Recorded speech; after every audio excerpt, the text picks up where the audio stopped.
y'all can see the greatest college player to never win the Heisman. Oh, that's hard.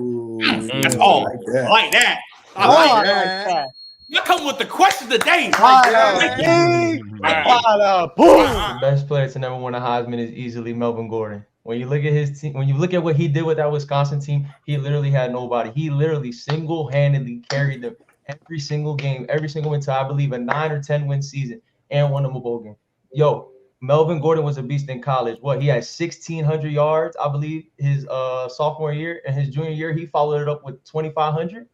Nah, he was able to do everything out the backfield. He was elusive. He could run everybody over. He was great in the pass game. In the red zone, he was a demon. Could not stop Melvin Gordon anywhere on the football field. When you even look at his receiver play, his quarterback play, when you talk about carrying people, when you talk about having to be a leader on the team, being a captain, being able to cut, being able to do what you got to do in order to will your team to win, that was Melvin Gordon, man. There's nobody that was better than him in college football for that season in that period of time. He was the best back in all of college football. Deshaun Watson. The reason why I'm going Deshaun Watson is because he had back-to-back 4,000 yards for his sophomore and junior year. He went toe-to-toe with Lamar Jackson, beat him head-to-head. He might say he had a better team, but even when he went against top competition, he threw for 400 yards twice against Alabama. Not once, twice. He even beat the Alabama team that had, I think, Marlon Humphrey, Minka. They had Jalen Hurts at the helm. They had a top offense. They had top offense at the helm. Led them back-to-back yards, and he was the king of the ACC. He had the Clemson record. I think he had 36-5 wins, one of the most winningest QBs of all time in college football history. I think he had 36 touchdowns his sophomore year, 41 touchdowns. So he got better. He even got better.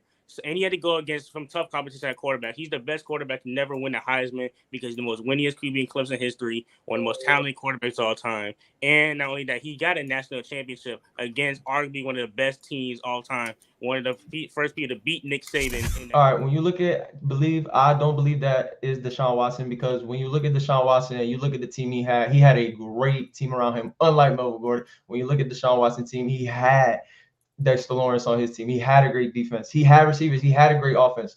Yes, Melvin Gordon, at the end of the day, wielded his team to a 10-win season, something that Wisconsin really had never did. He's the greatest player in Wisconsin history. He's the greatest player to ever put on that jersey, and I don't care what nobody says. Even though he had a great team, Baker Mayfield had a great team, Joe Burrow had a great team, Devontae Smith had a great quarterback. It really doesn't that having a great team around you doesn't determine who wins the Heisman. It depends on your individual performance. And Deshaun Watson's individual performance was the reason why that Clemson team was so great. Even though he had a great weapons, he was getting those guys open. He was making those throws. He was getting Mike Williams those opportunities in the red zone.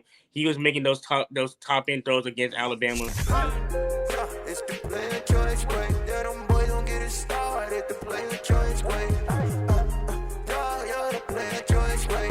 Come and switch lanes into the player choice way.